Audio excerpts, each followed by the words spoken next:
آج میں اور چودھری اعتزاز اعظم صاحب اور سلمان صفدر صاحب میرے ساتھ ہم سپریم کورٹ میں چونکہ 6 رکنی بینچ کے پاس وہ ملٹری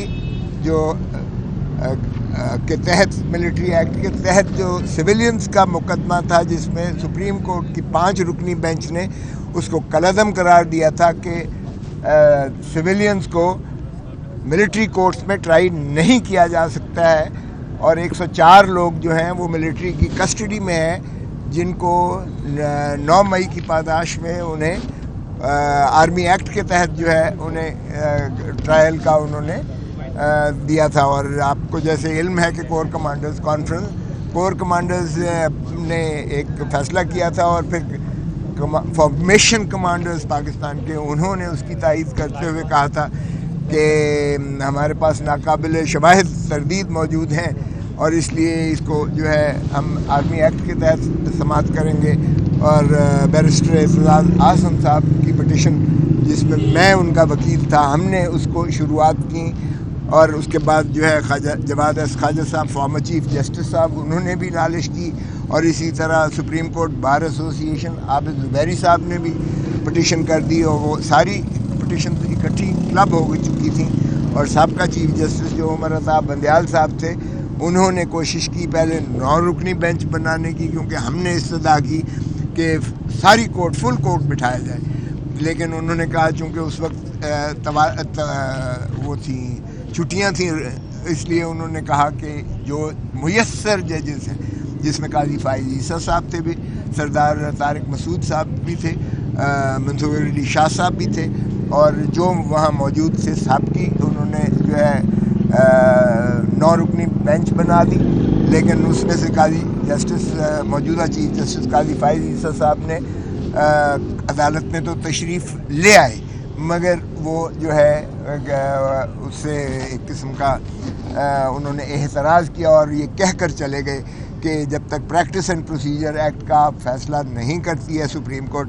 میں کسی بینچ کا حصہ نہیں بنوں گا۔ اور سردار طارق مسعود صاحب بھی، وہ جسٹس سردار طارق مسعود صاحب، وہ بھی ان کے ہم نوا ہوئے، اور پھر اس کے بعد جو ہے 6 رکنی بینچ بنی، لیکن بعد میں وفاق نے سید منصور علی شاہ سے، جسٹس منصور علی شاہ صاحب بھی اعتراض کر دیا، اگرچہ انہوں نے کہا تھا کہ میری جواد خواجہ صاحب جو چیف جسٹس صاحب کا ہے، جو ایک پٹیشنر ہیں، ان کے ساتھ میری رشتہ داری ہے، کسی کو اگر آج اعتراض ہے تو پھر میں اس بینچ کا حصہ نہیں بنوں گا۔ اس وقت سب نے کہا کہ ہمیں کوئی اعتراض نہیں ہے، لیکن 2 دن بعد وفاق کی جانب سے کہا گیا جی آپ پر اعتراض ہے، آپ نہ بیٹھیں۔ تو ہم نے سب نے عجب قسم کی جو ہے ہم نے برہمی کا اظہار بھی کیا، لامحالہ احتجاج بھی کیا کہ جی یہی بات کرنا تھی۔ تو جب جج صاحب نے خود کہا، اسی وقت کہنا تھا، یہ 2 دن ضائع کرنے کی کیا ضرورت تھی؟ تو باہر کیا اس وقت جو ہے سرکار، جو ماشاءاللہ پی ڈی ایم کی سرکار تھی، انہوں نے اس کو طوالت کرنا ان کا مقصود تھا۔ تو اس کے بعد وہ جو ہے 5 رکنی بینچ بنی، جس کی سربراہی خود چیف جسٹس صاحب کر رہے تھے، اعجاز الحسن صاحب تھے، جسٹس منصور علی شاہ صاحب تو اس میں سے ریکیوز کر گئے، اور باقی 3 ججز تو پھر انہوں نے جج صاحب تو چیف جسٹس صاحب ریٹائر ہو گئے، ہماری تمام تر کوشش کے باوجود کہ یہ جو 102 اس وقت تھے، اب 104 ہیں جو اس وقت ان کی تحویل میں۔ ہم نے کہا ان کی اذیت اور کرب کو دیکھیے گا، ان کے خانوادہ جو ہے وہ تکلیف میں ہے، اذیت میں ہے، ان کا کوئی پتہ نہیں ہے، پرسان حال نہیں ہے، وہ کہاں کس حال میں رکھے گئے ہیں، ان کو وکیل سے ملاقات کی نہیں ہوتی ہے۔ یہ ملٹری کورٹ تو کورٹ ہی نہیں ہے، ان کا جو ٹرائل ہے یہ انسانی حقوق سے بھی جو ہے ماورا اور متصادم ہے۔ لیکن باہرکیف جسٹس عمر عطا بندیال صاحب چیف جسٹس فیصلہ نہ کر سکے، جو بھی وجوہ ہے، اور اس کے بعد جو ہے جسٹس قاضی فائز عیسیٰ صاحب تشریف لے آیا چیف جسٹس، اور پھر انہوں نے جسٹس سینئر جج اعجاز الحسن صاحب کی سربراہی میں 5 رکنی بینچ میں ہی وہ فیصلہ جو ہے وہ اپنا کارروائی دی، جنہوں نے ایک دن پوری سماعت کر کے اور فیصلہ کیا، جس میں انہوں نے کہا کہ یہ ٹرائل نہیں ہو سکتا، تو اس کے خلاف 3 صوبوں نے اور وفاق نے اور ڈیفنس منسٹری نے علیحدہ اپیلیں کر رکھی تھیں ان کو انٹرا کورٹ اپیل کہتے ہیں. تو اس کے مختلف نمبر لگے ہوئے تھے. تو سبھی نے تقریباً کہا کہ جی ہمارا پرائیویٹ وکیل جو ہے خواجہ حارث صاحب وہ بحث کریں گے. اب ہماری جانب سے یہ ہوا کہ جناب پرائیویٹ وکیل یہ رکھ کیسے سکتی ہے سرکار؟ بہت سارے فیصلہ جات ہیں. خود چیف جسٹس قاضی فائز عیسیٰ صاحب کا فیصلہ موجود ہے کہ یہ نہ صرف سرکاری خزانے کا ضیاع ہے موٹی موٹی فیسیں لینا پرائیویٹ وکلاء کو سرکاری جو محکمے کے ہیں، جبکہ اٹارنی جنرل موجود ہے. ایک ظفر موج ایک ان کے پاس لشکر ہے ایڈیشنل اٹارنی جنرلز کا، ڈپٹی اٹارنی جنرلز کا، اسسٹنٹ اٹارنی جنرلز کا، اسٹینڈنگ کاؤنسلز کا، پھر ایڈوکیٹ جنرل چاروں صوبوں کے ہیں. اس کے نیچے ایڈیشنل ایڈوکیٹ جنرل ہے، ڈپٹی اٹارنی جنرل ہے، پتہ نہیں کتنے ہیں، اور بڑی اچھی ان کو تنخواہیں سرکار میسر کرتی ہے، خزانے سے جاتا ہے. اور مقصد یہی ہوتا ہے کہ جو ہے چوٹی کے وکیل رکھے جاتے ہیں. میں خود اٹارنی جنرل رہا ہوں، مجھے ان چیزوں کا ادراک ہے، لیکن بہرکیف ہماری اس بات کی پذیرائی نہ کی گئی. پھر جسٹس جواد ایس خواجہ صاحب نے اعتراض کر رکھا تھا سپریم کورٹ میں تحریراً کہ جسٹس سردار طارق مسعود صاحب اس بینچ سے اپنے آپ کو علیحدہ کر لیں، اس سے میں بینچ نہ بیٹھیں، وہ سربراہ تھے اس بینچ کے. تو ان کے یہ لکھا گیا کہ یہ اس ٹرائل کا حصہ تھے، جو سماعت جس میں اپیل اب آئی ہے اس کا یہ حصہ تھے. اگرچہ یہ اس وقت چلے گئے جب 9 رکنی بینچ بنا تھا، جب قاضی فائز عیسیٰ صاحب گئے، انہوں نے ایک نوٹ لکھا کہ جی یہ جو ملٹری کورٹس کی تشکیل اور آرمی ایکٹ کی دفعات کو جو چیلنج کیا گیا ہے،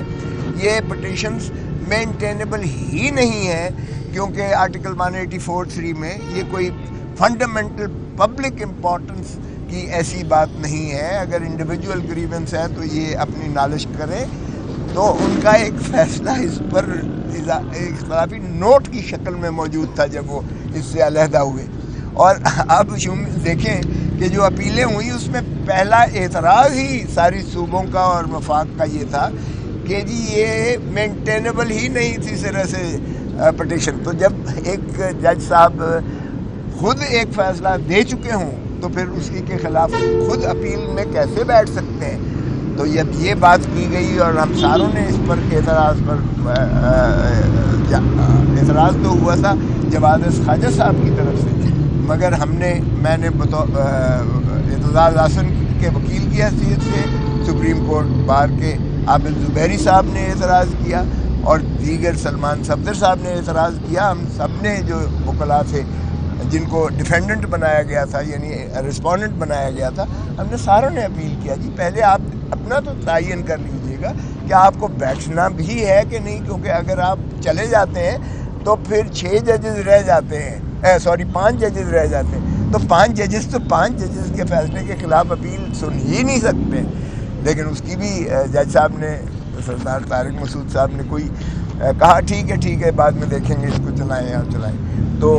بہرکیف انہوں نے یہ کیا. لیکن دیکھیں ہم نے یہ بھی اعتراض کیا کہ دیکھیں یہ کوئی ماتحت عدالت کے خلاف اپیل نہیں ہے، ہائی کورٹ کے فیصلے کے خلاف اپیل نہیں ہے، یہ تو سپریم کورٹ کے ان 5 ججز کے خلاف ہے، ان فیصلے کے خلاف ہے جو آپ کے ہم پلہ ہیں، کیونکہ ججز سپریم کورٹ کے سبھی برابر ہیں. تو ان کا تفصیلی فیصلہ تو آنے دیجیے گا. ابھی تو تفصیلی فیصلہ آیا ہی نہیں ہے، تحریر ہی نہیں ہوا ہے. مختصر فیصلے پر اپیل نہیں آپ سن سکتے. ان کے پتہ تو چلے انہوں نے کیا اس پر استدلال دیا ہے کہ یہ نہیں سن سکتے، اور کچھ شکیں جو ہیں آرمی ایکٹ کی ان کو کالعدم قرار دیا ہے. وہ آپ کے سامنے ان کے ریزننگ آئی نہیں ہے، ان کی دلائل آئے نہیں، وہ لکھے نہیں ہیں آپ کے پاس آئے، تو اس کا بھی انتظار کیجیے. لیکن باہر صورت سرکار حاوی ہوئی، اور اس کے بعد جو ہے انہی کو سننے کے بعد اور تھوڑا سا اس کے بعد انہوں نے بعد میں کچھ دیر وقفہ کرنے کے بعد فیصلہ سنا دیا. اور اپیلیں تو خیر ایڈمٹ کی اور ہمیں نوٹس دے دیا. ہم تو موجود تھے، نوٹس ہم نے خیر ایکسیپٹ کرنا ہی تھا، لیکن اس فیصلے کو بھی معطل کر دیا. اگرچہ یہ کوشچن ضرور رکھا کہ حتمی فیصلہ نہیں ہوگا، اور اس میں